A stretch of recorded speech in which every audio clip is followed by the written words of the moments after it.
Ayo guys, jadi kali ini saya mau cerita tentang mitos yang ada di rumah saya ini. Mitosnya itu ada di pohon mangga, lebih tepatnya tuh sebelah rumah saya gitu. Nah, ceritanya itu tentang seorang pemuda yang namanya ini Juno. Nah, si Juno ini ceritanya lagi pulang nih dari kantornya habis kerja. Dia pas pulang nih ketemu kakek-kakek gitu, misterius lah, nggak tahu. Terus nih dia dikasih bibit mangga. Nah, si bibit mangganya ini akhirnya dia bawalah, soalnya ya males juga kan debat sama kakek-kakek gitu. Kata si kakeknya ini, nih tanemin bibitnya kalau kamu merasa sedih atau berduka, katanya tuh gitu kan. Nah, terus abis itu tuh dia pulang nih, kan dia capek ya habis pulang kerja. Jadi ya dipikirinnya juga enggak gitu si bibit mangganya itu. Akhirnya dia bersihin diri, terus dia istirahat. Nah, udah istirahat tuh pas besoknya abis siap-siap, dia itu ke kantor nih kayak biasa pagi-pagi. Nah, pas pagi-pagi itu dia kayak dapat berita duka gitu, yaitu salah satu temennya tuh meninggal karena perampokan gitu tadi malam. Nah, akhirnya si berita itu meruntuhkan semangatnya gitu di hari itu.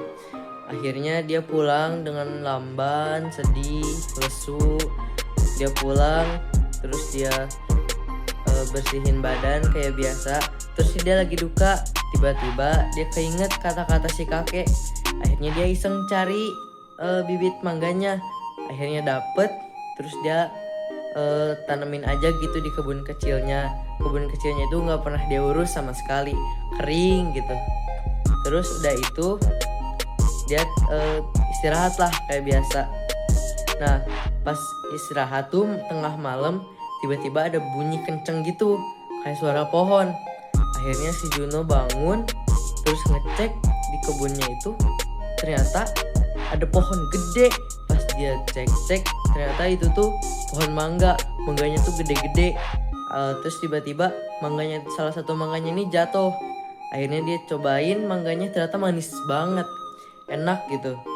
Akhirnya dia petik beberapa mangga, akhirnya dia bungkus, terus dia lanjut istirahat.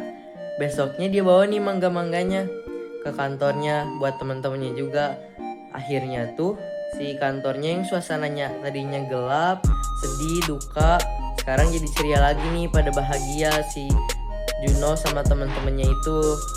Akhirnya si mangganya itu banyak banget kan, dia sebar luasin lah itu ke keluarga, tetangga, terus ya teman-temannya juga banyak. Nah, dari cerita itu tuh mitosnya katanya kalau misalnya kita lagi duka, sedih, ya yang kayak gitu, kita nih katanya harus memetik mangganya, soalnya mangganya bisa jadi manis gitu katanya, terus gede-gede. Tapi ya mitos ya, saya juga nggak tahu nih. Tapi kalau saya cobain mangganya sih manis, emang manis gitu. Walaupun sayanya nggak duka, tapi ya tetap manis aja. Akhirnya udah itu mitosnya tuh, kata nenek saya mah dari sebelum rumah ini dibangun juga udah ada sebenarnya. Soalnya pas keluarga saya datang ke sini, rumah ini tuh masih lahan kosong. Jadi ceritanya juga dapat dari warga sekitar juga. Terus tanahnya tuh dibeli sama nenek saya, dibangun rumah ini. Dan ceritanya terus turun menurun gitu mitosnya. Jadi itu aja dari saya. Terima kasih yang udah nonton. Dadah.